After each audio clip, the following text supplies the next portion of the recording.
என்கவுண்டரில் உயிரிழந்த ரவுடி துரைசாமியின் உடலில் பாய்ந்துள்ள துப்பாக்கி குண்டுகள் குறித்து ஆராய புதுக்கோட்டை அரசு மருத்துவமனை எக்ஸ்ரே இயந்திரம் கொண்டு வரப்பட்டுள்ளது. கூடுதல் தகவலை செய்தியாளர் சுந்தர் வழங்க கேட்கலாம். சுந்தர், வணக்கம். இது தொடர்பான கூடுதல் விவரங்கள்.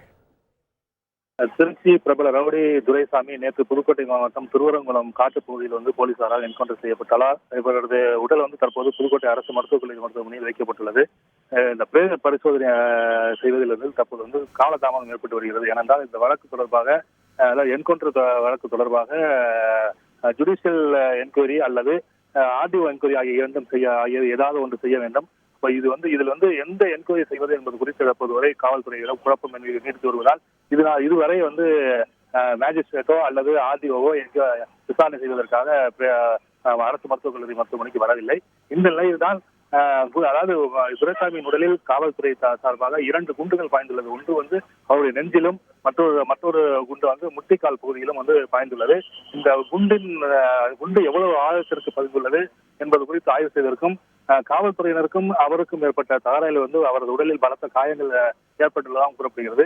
அது குறித்தும் ஆய்வு செய்வதற்காக, பரிசோதனை செய்வதற்காக தற்போது எக்ஸ்ரே எடுக்க வேண்டும் என்று மருத்துவர்கள் கூறியதை தொடர்ந்து அவரது உடலை மீண்டும் மருத்துவமனை கொண்டு சென்று அங்கு எக்ஸ்ரே எடுப்பதா அல்லது மிஷினை கொண்டு இங்க பிரேத பரிசோதனை அறையிலே எடுப்பதா என்பது குறித்து ஒரு 1/2 மணி நேரமாக காவல்துறைக்கும் மருத்துவர்களுக்கும் இடையே பேச்சுவார்த்தை நடந்தது.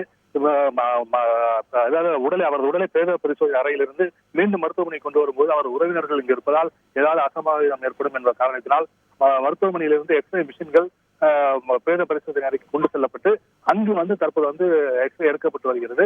இன்னும் சிறிது நேரத்தில் இந்த குழப்பங்கள் நீண்டு, அதாவது ஆர்டிஓ என்கொயரியா அல்லது ஜுடிஷியல் என்கொயரியா என்பது குறித்து குழப்பம் தீர்ந்த பிறகு அவர்கள் பிரேத பரிசோதனை அறைக்கு சோதனை செய்து அவரது உடலை சோதனை செய்வார்கள்.